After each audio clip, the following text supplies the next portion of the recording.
Hi friends, welcome back to our channel. நம்ம சேனலில் subscribe பண்ணாதவங்க சப்ஸ்கிரைப் பண்ணிக்கோங்க. மறக்காமல் லைக் பண்ணி சப்போர்ட் பண்ணுங்கள். நாளைக்கான எபிசோடில் என்ன நடக்குது பார்த்தீங்கன்னா, பாரதி ஆதி தூங்கிட்டு இருக்க ரூமுக்கு காஃபி எடுத்துகிட்டு போயிட்டு என்ன ஆச்சு ஆதிக்கு தெரியவே இல்லைன்னு காஃபி வச்சுட்டு வெளியே வந்துட்டு நேராக சாரதா ரூமுக்கு போவாங்க.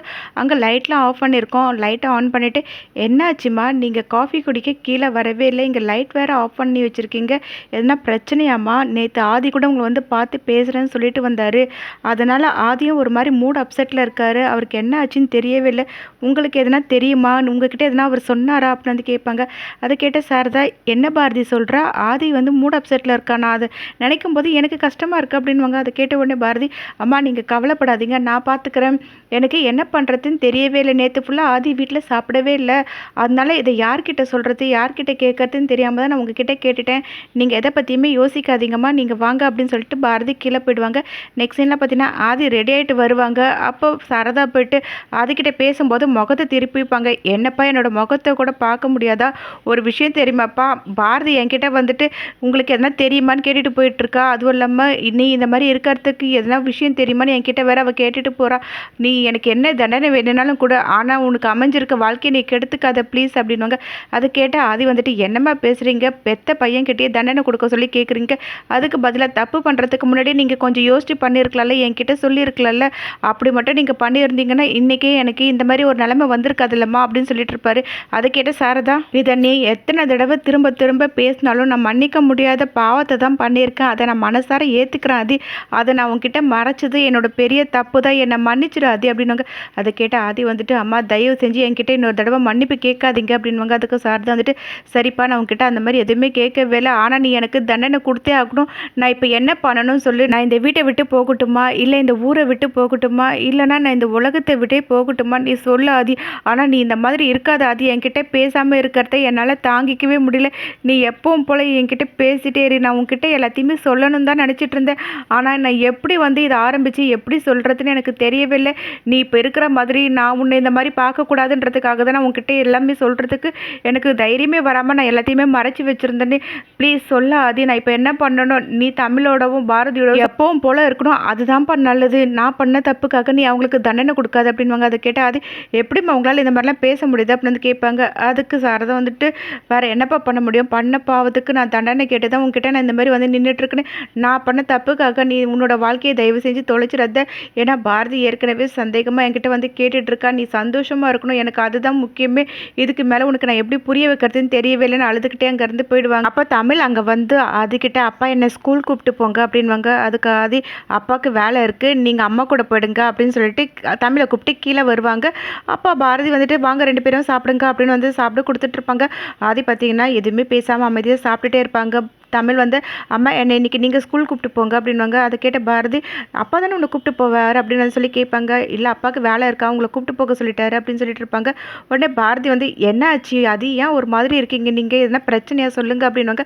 அதுக்கு ஆதி, ஒன்றும் இல்லை, எனக்கு முக்கியமான வேலை இருக்குது அப்படின்னு சொல்லிட்டு எதுவுமே பேசாமல் கை கழுவிட்டு அங்கேருந்து போயிடுவாங்க. சார் தான் இதை பார்த்துட்டு இருப்பாங்க.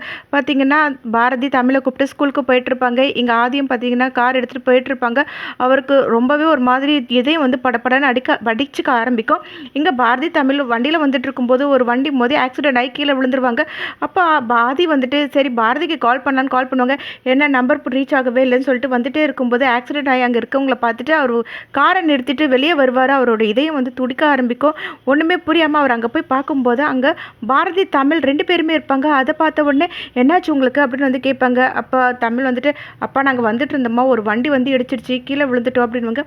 பாதி வந்துட்டு கையில் வர அடிபட்டிருக்கு உங்களுக்கு அப்படின்னு சொல்லுவாங்க. அப்போ தமிழ் வந்து, அப்பா ஸ்கூலில் விளையாடும் போதெல்லாம் வந்துட்டு கையிலலாம் அடிப்படை தானே செய்யும், அதெல்லாம் ஒன்றும் இல்லைப்பா அப்படின்னு சொல்லிட்டு இருப்பாங்க. உடனே ஆதி வந்துட்டு, இது எல்லாமே என்னோட தப்பு தான், இது எல்லாத்துக்குமே நான் தான் காரணம், நான் உங்களை இப்படி விட்டுருக்கவே கூடாது, நான் உங்களை கூப்பிட்டு போயிருக்கணும் அப்படின்னு சொல்லிட்டு இருப்பாங்க. அதை கேட்டால் பாரதி, அப்பெல்லாம் ஒன்றும் இல்லை, நீங்கள் ஏன் பாதி ஒரு மாதிரி இருக்கீங்க, அதுவும் இல்லாமல் நீங்கள் நேற்று எதுவுமே என்கிட்ட சரியாக பேசவே இல்லைல்ல, அதை பற்றியே யோசிச்சு என்னால் வந்துட்டு ஒழுங்காக வண்டி ஓட்ட முடியாமல் இந்த மாதிரி ஆயிடுச்சு, எதனா பிரச்சனையாக சொல்லுங்கள் அப்படின்வாங்க. அதை கேட்டால் ஆதி, அப்பெல்லாம் ஒன்றும் இல்லைங்க, எல்லாமே என்னோட தப்பு தான் தான், நான் உங்களை பார்த்து இருக்கணும், நான் உங்களை தனியாக விட்டது என்னோட தப்பு தான் அப்படின்வாங்க. அதை கேட்ட பாரதி, அதெல்லாம் ஒன்றும் இல்லை ஆதி, பரவாயில்ல விடுங்க, நான் கூப்பிட்டு போய் தமிழை ஸ்கூலில் விட்டு வரேன் அப்படின்வாங்க. அதுக்கு ஆதி வந்துட்டு அதெல்லாம் ஒன்றும் வேண்டாம், நானே கூப்பிட்டு போகிறேன்னு சொல்லிட்டு 2 பேருமே அங்கேருந்து கூப்பிட்டு கிளம்பிடுவாங்க. நெக்ஸ்ட் சீனில் பார்த்தீங்கன்னா 3 பேருமே பெட்டில் படுத்துட்டு இருப்பாங்க. அப்போ பாரதி வந்து அதுக்கிட்ட, நீங்கள் இன்னும் வந்துட்டு அந்த கீழே ஆக்சிடென்ட் ஆகி விழுந்ததே நினச்சிட்டு இருக்கீங்களா ஆதி, எல்லாமே என்னோட தப்பு தான், நீங்கள் அதை நினச்சி ஏன் ஃபீல் பண்ணுறீங்க, நீங்கள் ஏன் ஒரு மாதிரி இருக்கீங்க, எனக்கு ஒன்றுமே புரியவே இல்லை, என்ன ஆச்சு ஆதி அப்படின்னு வந்து கேட்பாங்க. அதுக்கு ஆதி வந்துட்டு, அது ஒன்றும் இல்லைங்க, திடீர்னு நமக்கு வந்து என்ன ரீசன்னே தெரியாது இல்லை, ஏதாவது ஒரு வருத்தம் இருக்குல்ல, அந்த மாதிரி தான் அப்படின்னு சொல்லிட்டு இருப்பாங்க. அதை கேட்ட உடனே பாரதி, நான் உங்கள் கூட எப்போவுமே இதே மாதிரி சந்தோஷமாக வாழணும், நம்ம 2 பேருக்கு நடுவில் எந்த ஒரு சண்டையும் வரக்கூடாது, அன்னைக்கு கூட நீங்கள் பள்ளத்தில் விழுந்தீங்க பார்த்தீங்களா, நீங்கள் என் பக்கத்தில் தான் இருக்கீங்கன்னு வந்து எனக்கு தோணிட்டே இருந்தது, அதனால தான் உங்களை என்னால் கண்டுபிடிக்க முடிஞ்சது, அதே மாதிரி எப்படி நம்ம 2 பேருக்குள்ளே ஏதாவது ஒரு பிரச்சனை வரும்போது நீங்கள் அங்கே வர்றீங்கன்றது எனக்கு புரியவே இல்லை, இன்றைக்கி கூட நீங்கள் அங்கே வந்தீங்க பார்த்தீங்களா அப்படின்வாங்க. அதை கேட்டால் அது வந்துட்டு, நான் அந்த சைடு வந்துட்டு இருந்தேன் பாரதி அப்படின்னு வந்து சொல்லுவாங்க. சரி எப்படியோ விடுங்க, இதே மாதிரி எங்கள் வாழ்க்கையில் உங்கள் கூட இப்படி நாங்கள் சந்தோஷமாக வாழணுங்க அப்படின்வாங்க. அதை கேட்டால் ஆதியும் வந்துட்டு, நீங்கள் எதை பற்றியுமே கவலைப்படாதீங்க, எனக்கு நீங்கள் நம்ம 2 பேருக்கும் தமிழ், இது மட்டுமே நமக்கு போதும், சந்தோஷமாக வாழலாம் அப்படின்னு வந்து சொல்லுவாங்க. பார்த்தீங்கன்னா பாரதி அப்படியே கேட்டுகிட்டே இருக்கும்போது தூங்கிடுவாங்க.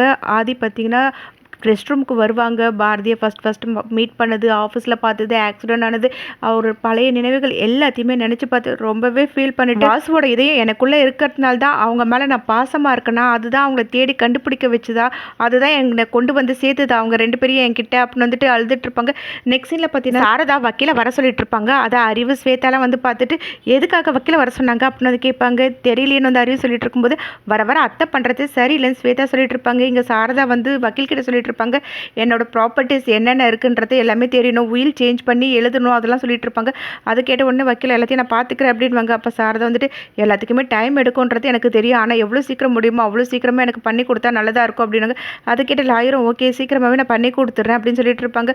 ஒரு 1 வீக் போதும், அதுக்குள்ளேயே ரெடி பண்ணி கொடுத்துறேன் அப்படின்வாங்க. அதுக்கு சாரதா வந்துட்டு, எனக்கு 4 to 5 டேஸில் ரெடி பண்ணி கொடுத்தா நல்லாயிருக்கும் அப்படின்வாங்க. ஓகே மேடம் அப்படின்னு பேசிகிட்டு இருக்கும்போது அப்போ அறிவில் அங்கே வருவாங்க. அப்போ சாரதா வந்துட்டு, வேறு என்ன டீட்டெயில் வேணால் எனக்கு கால் பண்ணுங்க அப்படின்னு. அதை கேட்டு லாயர் அங்கேருந்து போவாங்க. ஸ்வேதா வந்துட்டு, ஒரு நிமிஷம் இருங்கன்னு சொல்லிட்டு சாரதா கிட்டே, எதுக்காக இப்போ லாயர் வந்திருக்காங்க, என்ன விஷயத்தை அப்படின்னு கேட்பாங்க. அதை கேட்ட சாரதா வந்துட்டு, எதுவுமே இப்போதைக்கு உங்ககிட்ட சொல்ல முடியாது அப்படின்வாங்க. அதுக்கு ஸ்வேதா வந்துட்டு, இல்லை அத்தை, எனக்கு இப்போவே என்னன்றது தெரிஞ்சாகணும் அப்படின்னு சொல்லி கேட்டுட்டு இருப்பாங்க. அதை கேட்டு சாரதா செம்ம டென்ஷனாக மறைச்சு பார்த்துட்டு இருப்பாங்க. இப்படி இந்த எபிசோட் எண்ட் ஆகும். நெக்ஸ்ட் எபிசோட் என்ன நடக்குது தெரிஞ்சுக்க நம்ம சேனல் லைக் பண்ணி ஷேர் பண்ணுங்க, மறக்காம சப்ஸ்கிரைப் பண்ணிக்கோங்க. தேங்க்யூ.